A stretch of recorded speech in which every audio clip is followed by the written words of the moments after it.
Ngayon po ay nasa ikalimang linggo ng Kwaresma. Ang mamumuno po sa ating banal na pagdiriwang ay ang ating kura paroko, Reverendo Padre Joselito A. Santos. Sabayan po natin ang koro sa pambungad na awit.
Sa ngalan ng Ama, ng Anak at ng Espiritu Santo, Amen. sumainyo ang Panginoon. At sumaiyo rin. Mga kapatid, sa ating ebanghelyo, lumapit ang ilang mga Griego kay Felipe at nakiusap.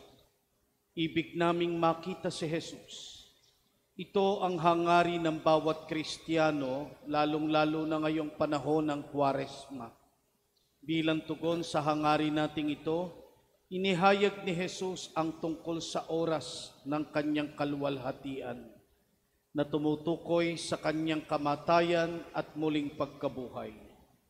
Ang kaluwalhatian ni Jesus ay naipahayag hindi lamang sa kanyang muling pagkabuhay, kundi maging sa kanyang pagpapakasakit. Upang tayo ay maging marapat gumanap sa banal na pagdiriwang, ihingi muna natin ang tawad sa Diyos ang ating mga nagawang kasalanan.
Kaawaan tayo ng makapangyarihang Diyos, patawarin tayo sa ating mga kasalanan at patnubayan tayo sa buhay na walang hanggan. Amen. Manalangin tayo. Ama naming makapangyarihan, alang-alang sa dakilang pag-ibig ng iyong anak, na siyang nagbunsod upang mahalin niya ang lahat, ano pat kusa niyang inako ang mamatay para sa sanlibutan. Kami naway masigasig na tumahak sa kanyang dinaanan, sa iyong pag-akay at sa kanyang pamamagitan, kasama ng Espiritu Santo, magpa sa walang hanggan. Amen. Matapos ang sunod-sunod na pagbali ng Israel sa kanyang kasunduan sa Panginoon, Ipinahayag ni Jeremias na mismong Diyos ang gagawa ng paraan upang iligtas ang kanyang bayan. Pagbasa mula sa aklat ni Propeta Jeremias. Sinasabi ng Panginoon, darating ang panahon, nagagawa ako ng bagong pakikipagtipan sa Israel at sa Huda. Ito'y di gaya ng tipang ginawa ko sa kanilang mga ninuno nang ilabas ko sila sa Ehipto. Bagamat sumira sila sa kasunduan namin, nagtiyaga ako sa kanila. Ganito ang gagawin kong tipan sa Israel. Itatanim ko sa kanilang kalooban ang aking kautusan. Isusulat ko sa kanilang mga puso. Ako'y magiging kanilang Diyos at sila ang magiging bayan ko. Hindi na nila kailangang turuan ang isa't isa upang makilala ang Panginoon. Lahat sila, dakila't hamak, ay makakakilala sa akin, sapagkat patatawarin ko sila sa kanilang maling gawain at hindi ko nagugunitain pa ang kanilang kasalanan. Ang salita ng Diyos. Salamat sa Diyos.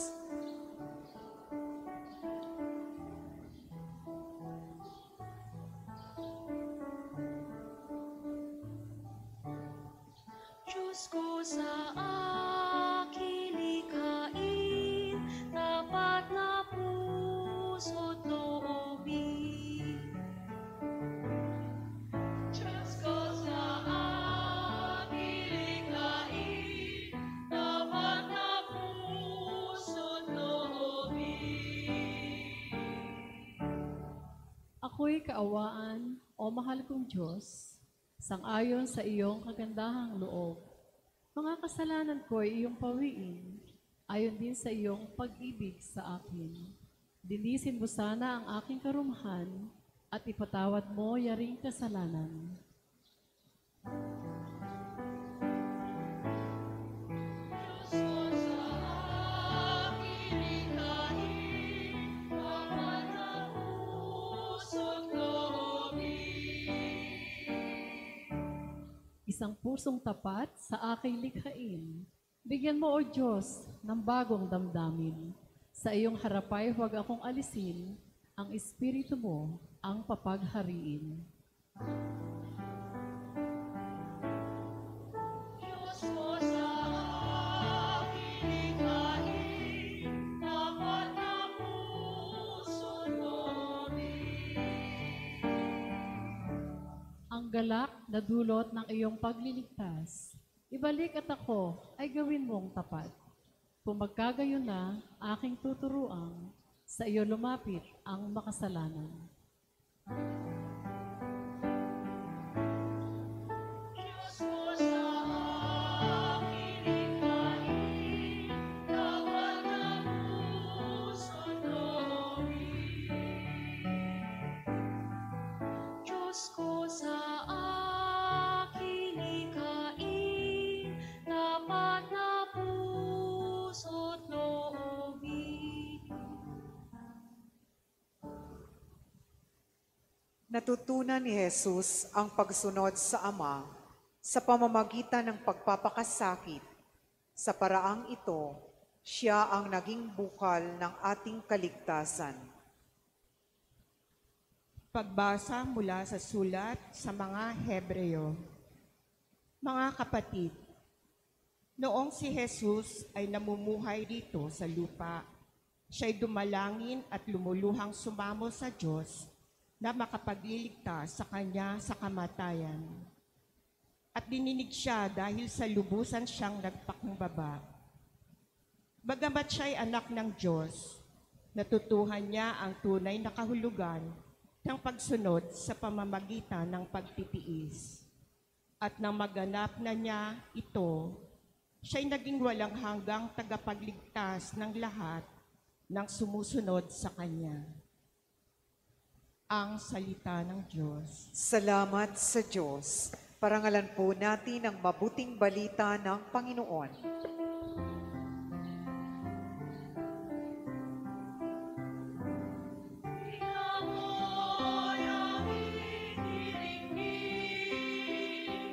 Wika mo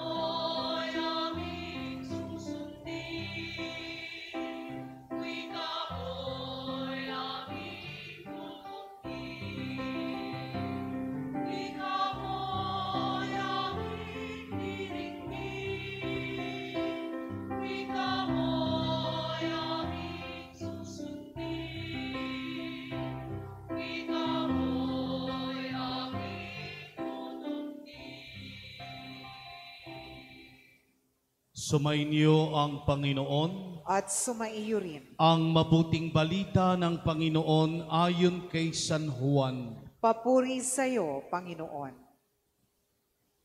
Noong panahong iyon, kabilang ang ilang Griego sa mga pumunta sa pista upang sumamba. Lumapit sila kay Felipe na taga Betsaida, Galilea, at nakiusap. Ginoo, ibig po naming makita si Jesus. Sinabi ito ni Felipe kay Andres, at silang dalaway lumapit kay Jesus at ipinaalam ang kahilingan ng mga iyon. Sinabi ni Jesus, dumating na ang oras upang parangalan ang anak ng tao. Tandaan ninyo, malibang mahulog sa lupa ang butil ng trigo at mamatay, mananatili itong nag-iisa. Ngunit kung mamatay, ito'y mamumunga ng marami. Ang taong labis na nagpapahalaga sa kanyang buhay ay siyang mawawalan nito. Ngunit ang napopuot sa kanyang buhay sa daigdig na ito ay siyang magkakaroon nito hanggang sa buhay na walang hanggan. Dapat sumunod sa akin ang naglilingkod sa akin, at saan man ako naroroon, ay naroon din ang aking lingkod. Pararangalan ng Ama ang sinumang naglilingkod sa akin. Ngayon ako'y nababagabag. Sasabihin ko ba, Ama, iligtas mo ako sa kahirapang daranasin ko? Hindi, sapagkat ito ang dahilan kung bakit ako naparito, upang danasin ang kahirapang ito. Ama, parangalan mo ang iyong pangalan. Isang tinig mula sa langit ang nagsabi, pinarangalan ko na ito at muli kong pararangalan. Narinig ito ng mga taong naroon at sabi nila, kumulog. Sabi naman ng iba, nagsalita sa kanya ang isang anghel. Sinabi ni Jesus, ipinarinig ang tinig na ito dahil sa inyo, hindi dahil sa akin. Panahon na upang hatulan ang sanlibutan. Itataboy ngayon sa labas ang pinuno ng sanlibutang ito. At kung ako'y maitaas na, ilalapit ko sa akin ang lahat ng tao. Sinabi niya ito upang ipakilala kung paano siya mamamatay. Ang mabuting balita ng ating Panginoon. Pinupuri ka namin, Panginoong Hesukristo. Isang mapagpala at magandang umaga po sa inyong lahat. Magandang umaga rin po, Father. Mga kapatid, tayo ngayon ay nasa pagdiriwang ng ikalimang linggo ng 40 araw na paghahanda o ng Kwaresma. Ito na po ang huling linggo bago tayo pumasok sa mga mahal na araw na ating pong sisimulan sa pamamagitan ng linggo ng palaspas sa susunod na linggo. Sa huling linggong ito ng ating paghahanda, ipinapahayag sa atin ang siyang naging dahilan kung bakit inialay ng Ama ang kanyang anak na si Jesus para sa ating lahat. Ito'y ipinapahayag din ng ating mga pagbasa. Tinukoy ng ating Panginoon sa Ebanghelyo, dumating na ang oras. Sa unang pagbasa, ang pagpapanibago ng siyang pakikipagtipan ng Diyos ang ibig ipaunawa sa pamamagitan ni Propeta Jeremias. Hindi na ang tinatawag na Old Covenant of Judgment dahil ito ang siyang naging pag-iral o yung pakikipagkaisa ng tao o mga Israelita sa Diyos. Kapag ikaw ay mabuti, may reward ka at kabutihan ang ipagkakaloob sa iyo. At kapag ikaw naman ay nabuhay sa kasamaan, may takdang kaparusahan. Yan yung tinatawag na Old Covenant of Judgment. Sa pagdating ng ating Panginoon, tulad ng ipinahayag kay Propeta Jeremias, darating ang panahon na ang pag-ibig at kapatawaran ng Diyos ang ihahandog sa bayang Israel. So from the old covenant of judgment, it will be a new covenant of love and forgiveness. Ang tipan ng pag-ibig at kapatawaran. Sa ating pong ikalawang pagbasa at gayon din sa Ebanghelyo, ipinakita kung papaanong ipinapahayag ang pag-ibig at kapatawaran ng Diyos kay Jesus. Ang handog ng Panginoong Hesukristo sa lahat ng nananalig sa Kanya ay ang bagong buhay at buhay na walang hanggan. Diba? From the covenant of love and forgiveness, we receive new life and eternal life in Christ. Kaya nga, ang paghahain ng ating Panginoong Hesus na Kanyang hinaharap ay nagbibigay bagong pag-asa. Tulad ng butil ng trigo. Sinabi ng Panginoon, malibang mahulog sa lupa at mamatay, mananatili itong nag-iisa. Ngunit kung mamatay, ito'y mamumunga ng marami. Bagong buhay at buhay na walang hanggan kay Kristo. Ngunit bago marating ang new life and eternal life, ipinaunawa rin naman ng Panginoong Hesus ang kanyang haharapin o daranasing pagdurusa. Sabi ni Jesus, nababagabag ako. Sasabihin ko ba sa Ama, Ama, iligtas mo ako sa kahirapang daranasin ko? Hindi, sapagkat ito ang dahilan kung bakit ako naparito. Kaya't ipinauunawa ng Panginoon na bago marating ang new life and eternal life, there will be the sacrifice.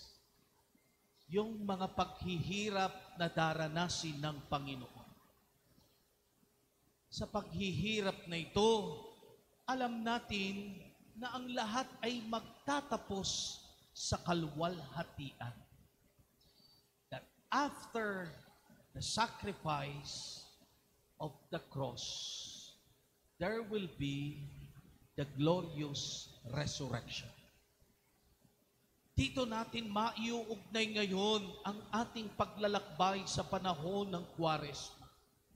Mulit-muling ipinapaalala at ipinauunawa sa atin ng Diyos na ang kanyang pakikipagtipan ay nakabatay sa kanyang dakilang pag-ibig sa atin at sa walang hanggang habag upang tayo'y mapatawad.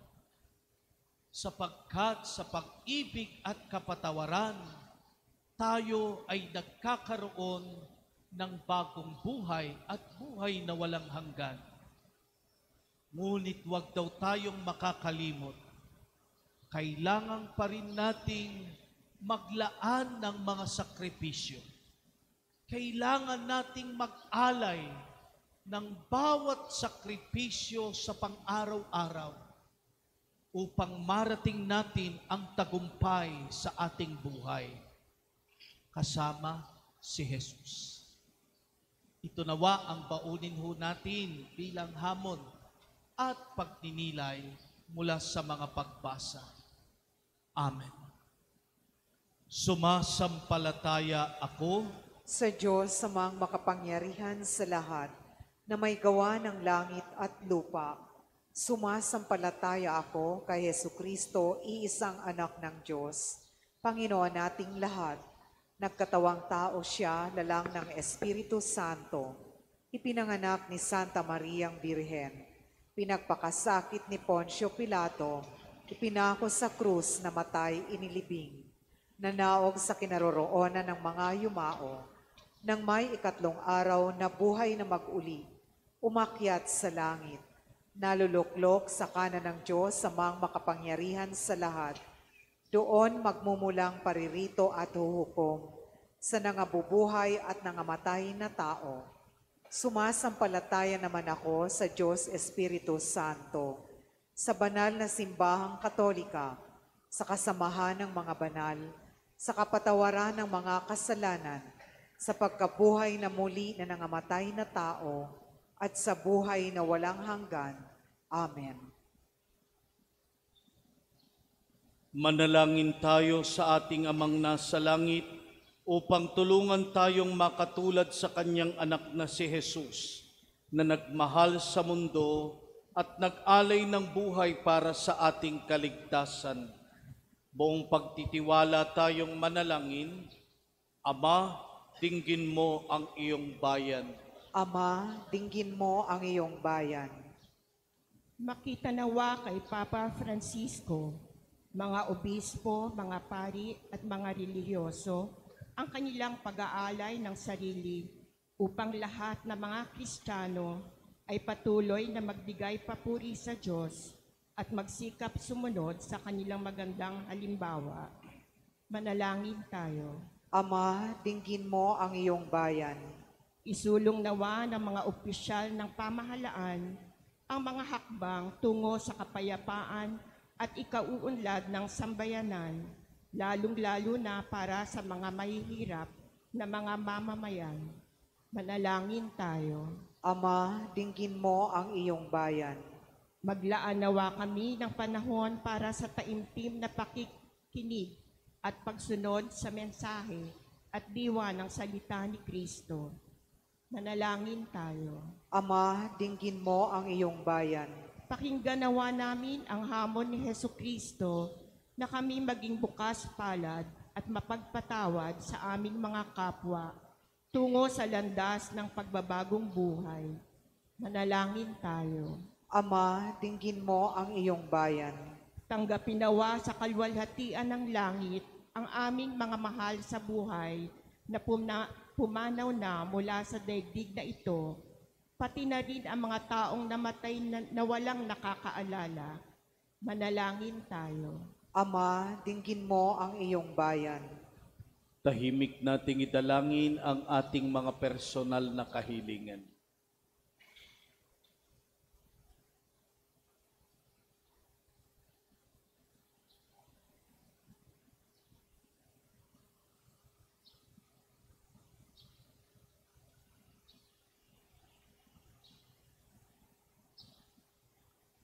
Ama naming nasa langit, dinggin mo ang mga panalangin ng iyong sambayanan. Tulungan mo kaming maging mapagkalinga sa aming mga kapwa upang kami ay maging karapat-dapat sa kaloob mong buhay na walang hanggan. Hinihiling namin ito sa ngalan ni Kristong aming Panginoon. Amen.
Manalangin kayo mga kapatid upang itong ating paghahain ay kalugdan ng Diyos amang makapangyarihan. Tanggapin nawa ng Panginoon itong paghahain sa iyong mga kamay, sa kapurihan niya at karangalan sa ating kapakinabangan at sa buong sambayanan niyang banal.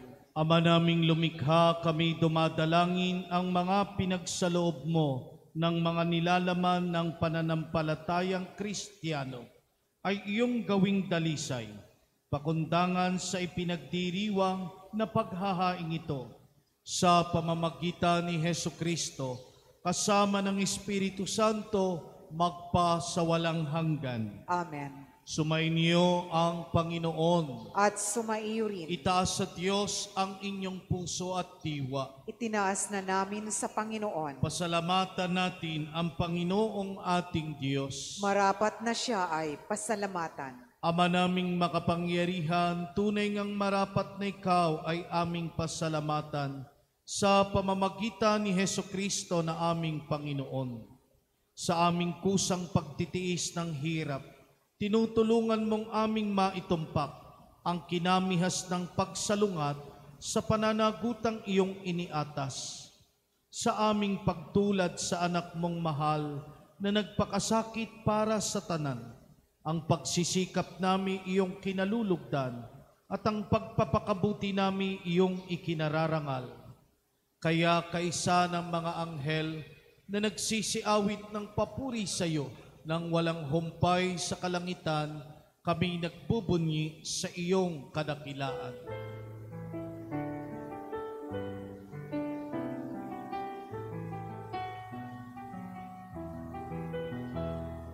Santo, Santo, Santo, Panginoong Diyos, namumuno ang langit at lupa ng kadakilaan mo.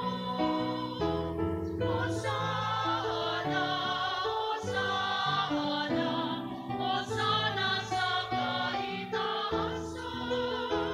Hosana, Hosana, Hosana sa kaitaasan. Pinagpala ang naparirito sa ngalan ng Panginoon. Hosana, Hosana, Hosana sa kaitaasan. Hosana, Hosana, Hosana sa kaitaasan.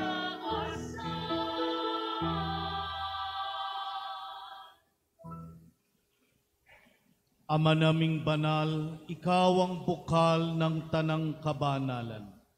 Kaya sa pamamagitan ng iyong Espiritu, gawin mong banal ang mga kaloob na ito upang para sa amin maging katawan at dugo ng aming Panginoong Hesukristo.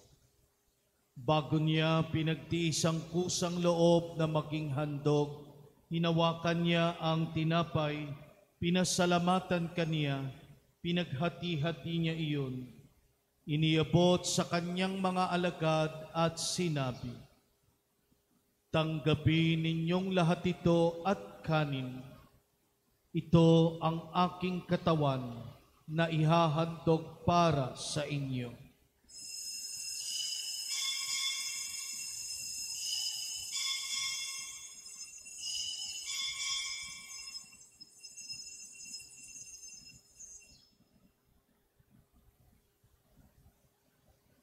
Gayun din naman noong matapos ang hapunan, hinawakan niya ang kalis. Muli kanyang pinasalamatan.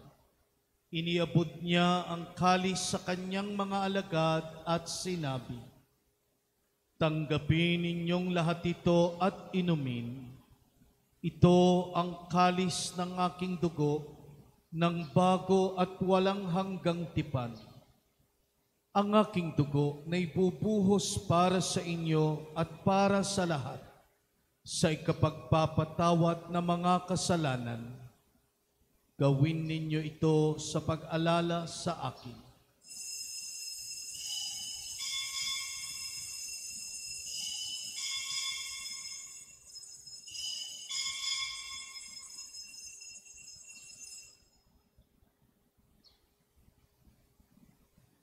Ang misteryo ng pananampalataya.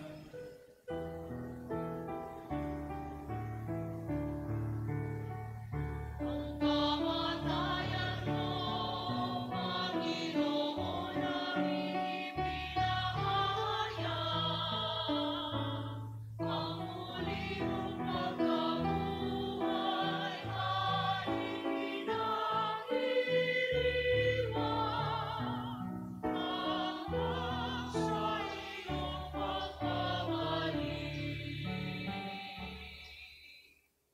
Ama, ginagawa namin ngayon ang pag-alala sa pagkamatay at muling pagkabuhay ng iyong anak. Kaya tiniaalay namin sa iyo ang tinapay na nagbibigay buhay at ang kalis na nagkakaloob ng kaligtasan. Kami nagpapasalamat dahil kami iyong minarapat na tumayo sa harap mo para maglingkod sa iyo. Isinasamo namin kaming magsasalo-salo sa katawan at dugo ni Kristo ay mabuklod sa pagkakaisa sa pamamagitan ng Espiritu Santo. Ama, lingapin mo po ang iyong simbahang laganap sa buong daigdig.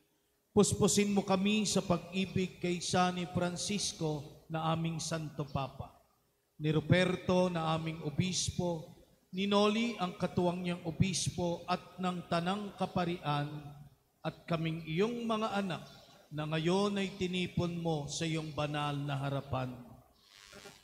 Alalahanin mo rin ang mga kapatid naming nahimlay nang may pag-asang sila'y muling mabubuhay, gayon din ang lahat ng mga pumanaw. Kaawaan mo po sila't patuloyin sa iyong kaliwanagan. Kaawaan mo at pagingdapating kaming lahat na makasalo sa iyong buhay na walang wakas, kaysa ng mahal na Birheng Maria na ina ng Diyos, ni San Jose ang kanyang banal na esposo at aming patron, ng mga apostol at ng lahat ng mga banal na namuhay dito sa daigdig ng kalugod-lugod sa iyo. May pagdiwang nawa namin ang pagpupuri sa ikararangal mo sa pamamagitan ng iyong anak na aming Panginoong Heso Kristo. Sa pamamagitan ni Kristo, kasama niya at sa Kanya, ang lahat ng parangal at papuri ay sa iyo, Diyos Amang makapangyarihan, kasama ng Espiritu Santo, magpa sa walang hanggan.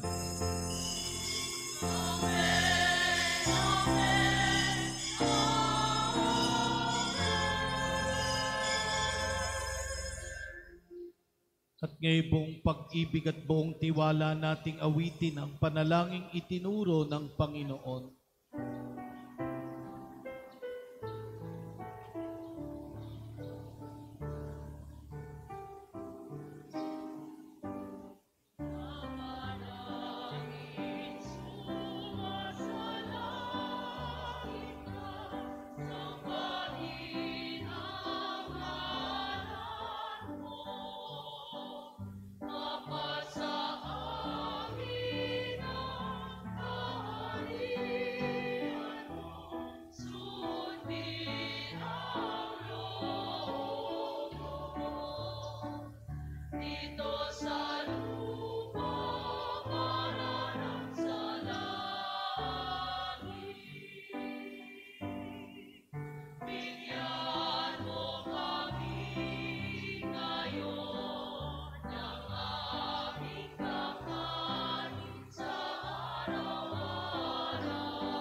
Hinihiling namin kami iadya sa lahat ng masama pagkalooban ng kapayapaan araw-araw, iligtas sa kasalanan at ilayo sa lahat ng kapahamakan, samantalang aming pinananabikan ang dakilang araw ng pagpapahayag ng tagapagligtas naming si Hesu Kristo.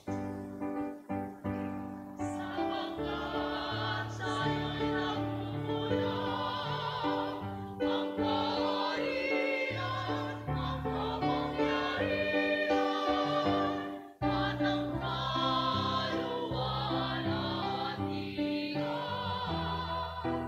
Magpasawalang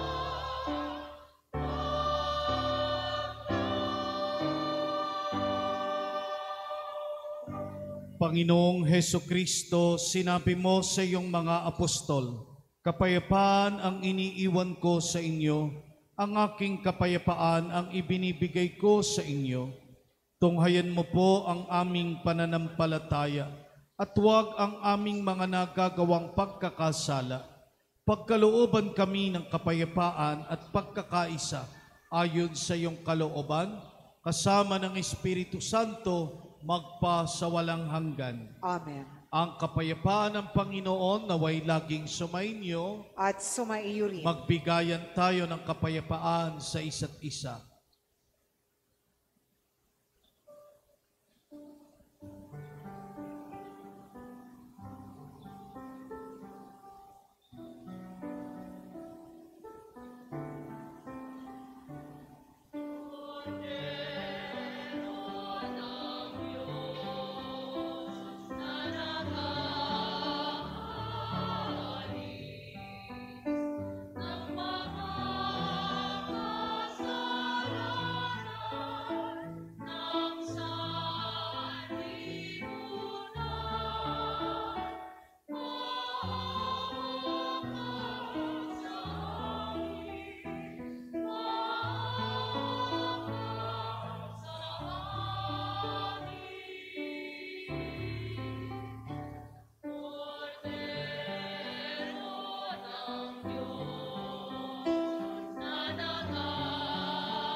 Ito ang kordero ng Diyos.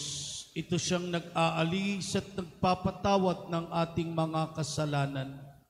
Mapapalad ang inaanyayahan sa kanyang piging. Panginoon, hindi ako karapat-dapat na magpatuloy sa iyo, ngunit sa isang salita mo lamang ay gagaling na ako.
sa puso ko,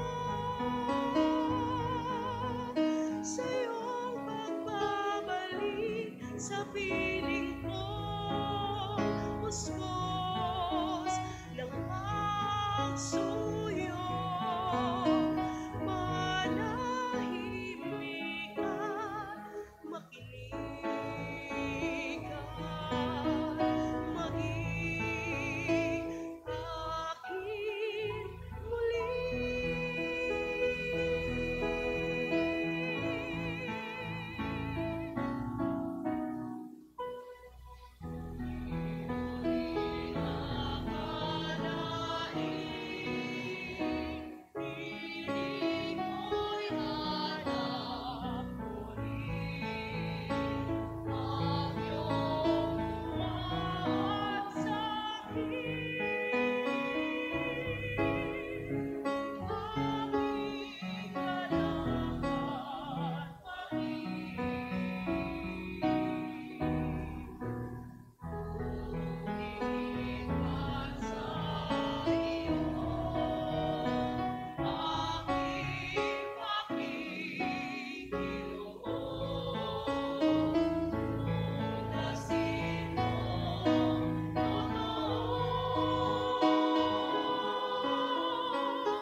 Lumuhod po. Panalangin kay San Jose. O pinagpalang San Jose, dumudulog po kami sa iyong karangalan. Idinadalangin namin sa iyo ang aming parokya at ang buo naming sarili upang ikaw ang aming maging ama sa tuwina, aming tagakupkop at patnubay sa landas ng kaligtasan. Ipagkamit mo para sa amin ang lalong matibay na kalinisan ng puso, ang lalong maningas na pagnanais sa kabanalan. Bilang pagsunod sa iyo, gagampanan namin ang lahat naming gawain, alang-alang sa lalong ikararangal ng Diyos at sa pakikiisa sa kamahal-mahalang puso ni Jesus at kalinis-linisang puso ni Maria. At ikaw, o pinagpalang San Jose, idalangin mo kami at nang kami makabahagi sa kapayapaan at kaaliwan ng iyong magandang kamatayan. Amen. San Jose, aming patron, Ipanalangin mo kami. Magsiupo po. Mga paalala at paanyaya, sa darating na Martes, March 19, ipagdiriwang ang dakilang kapistahan ni San Jose, esposo ng mahal na Birhen at patron universal ng simbahan. Ang ating misa ay sa ganap na 7 ng umaga. Sa darating na linggo ay linggo ng Palaspas. Ating sisimulan ang mga mahal na araw. Magkakaroon tayo ng pagbabasbas ng mga palaspas sa ganap na 6 ng umaga sa tapat ng Barangay Hall, susundan ng prosesyon patungong simbahan. Ang ating misa ay sa ganap na 7 ng umaga. Ang iba pang misa ay sa ganap na 9:30 ng umaga at 6 ng gabi. Sa linggo ng Palaspas, March 24, atin ding gaganapin ang Daang Krus ng parokya. Magsisimula po tayo sa ganap na 5 ng hapon. Maraming salamat po. Tumayo na po. Manalangin tayo. Ama naming mapagmahal, kaming nakikinabang sa katawan at dugo ng iyong anak, ay mapabilang nawang lagi sa mga kaanib niya, na namamagitan kasama ng Espiritu Santo, magpa sa walang hanggan. Amen. Sumainyo ang Panginoon. At sumaiyo rin. Pagpalait ingatan kayo at ang inyong mga mahal sa buhay ng makapangyarihang Diyos Ama, Anak at Espiritu Santo. Amen. Humayo tayo sa kapayapaan upang ang Diyos at kapwa'y mahalin at paglingkuran. Salamat sa Diyos.